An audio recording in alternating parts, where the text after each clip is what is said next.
All right, let's talk about online privacy. Specifically, we're diving into the world of VPNs, virtual private networks.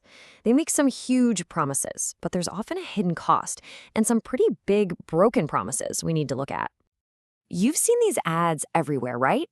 They promise you this digital invisibility cloak. A one-click fix that hides you from hackers, advertisers, even your own internet provider. It's this incredible promise of total freedom and security. And, well, you knew there was a but coming. Because once you start to peel back that marketing layer, the reality of some of these VPNs gets a whole lot messier. And sometimes it's actually way more dangerous than you'd think. Okay, so first, what is a VPN even supposed to do? Well, the idea is that it's your personal digital shield. It's meant to wrap your internet connection in encryption so your ISP can't see what you're doing. It's supposed to keep you safe on that sketchy public Wi-Fi at the coffee shop. And yeah, it can let you get around those annoying geo-blocks to watch shows from other countries. So basically, a VPN works like a secure middleman. Instead of your computer talking directly to a website, your traffic gets sent through this encrypted tunnel to the VPN server first. And in that process, it swaps out your real IP address, which is kind of like your home address online, with one of its own. That makes it way, way harder for anyone to trace your activity back to you. That's the core promise. Now, here's where that promise can really start to crumble. The single most important feature for any VPN that claims to care about your privacy is its logging policy. This right here, this is the absolute foundation of trust.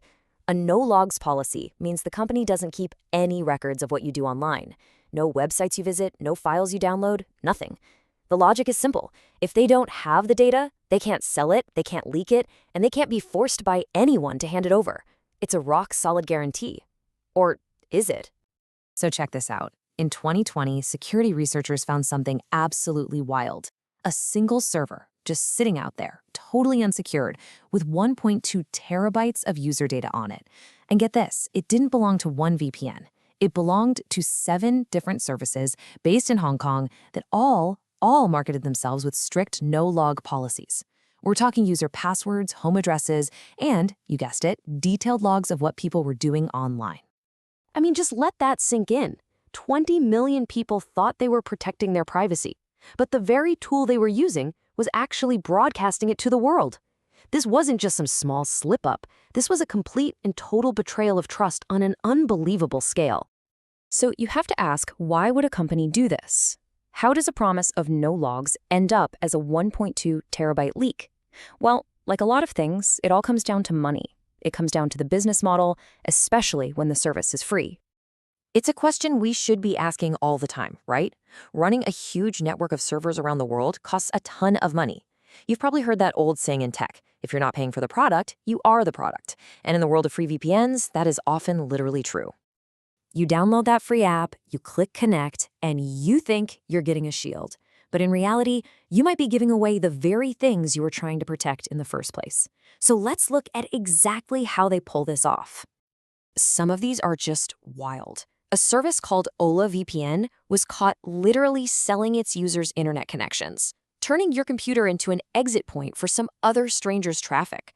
Others, like BetterNet, were packed with over a dozen tracking libraries just to scoop up your data and sell it to advertisers. Hotspot Shield was even caught secretly redirecting its users to partner shopping sites to make a commission. The bottom line is, your data, your privacy, your connection, that becomes their product. Okay, so it's pretty clear we can't just take a company's marketing claims at face value. So how do we sort the good ones from the bad ones? How can we actually verify who to trust? Let's build a quick checklist. For me, it comes down to 3 critical tests. Any VPN that's serious about your privacy has to be able to pass these. And these aren't about flashy ads, they're about real, verifiable proof. First up, independent audits. This one's a deal breaker. Any company can say they have a no-logs policy. That's just words on a website. But having a major firm like Deloitte or PwC come in, crawl all over their servers, check their code, and then publish a public report confirming it, now that's evidence. It means they're not afraid to have their promises put under a microscope. Second, and this is so important, where is the company actually based? The country's laws matter. What you're looking at here are the major global surveillance alliances, often called the Eyes. Countries in these groups have agreements to share intelligence with each other. So if your VPN is based in the US or the UK, for example, it could be legally forced to start logging your data and then share it with other governments. A truly privacy-focused VPN is going to be based well outside of these alliances. And that brings us to the third and maybe the most powerful test of all. Has their no-logs policy ever been tested in the real world? Like in a court of law with real consequences on the line? This is just a perfect real-world example.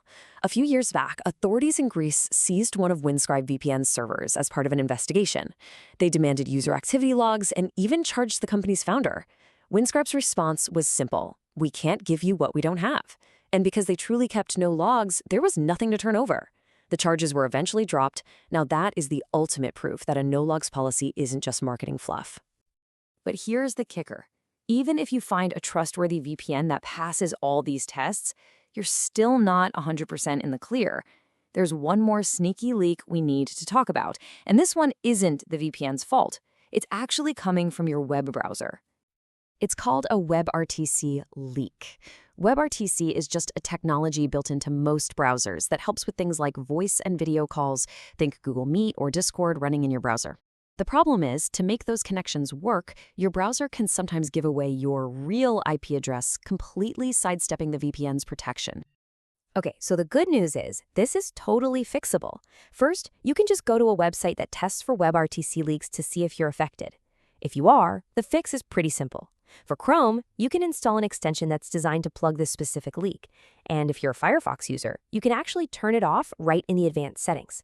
It's a super important last step to make sure your shield is actually solid. So when you put it all together, the lies, the leaks, the legal showdowns, what is the big idea here? What does this all really mean? Well, it all boils down to one simple, powerful concept. And this is the key to everything. Using a VPN doesn't mean you get to live in a world where you don't have to trust anyone with your data. All it means is that you are making a deliberate choice. You are choosing to take your trust away from your internet service provider, and you're handing it over to your VPN provider instead. You're just changing who holds your data. And that really leaves us with the most important question. In today's internet, where our data is everything, your privacy hinges entirely on your answer to this. Who have you decided to trust?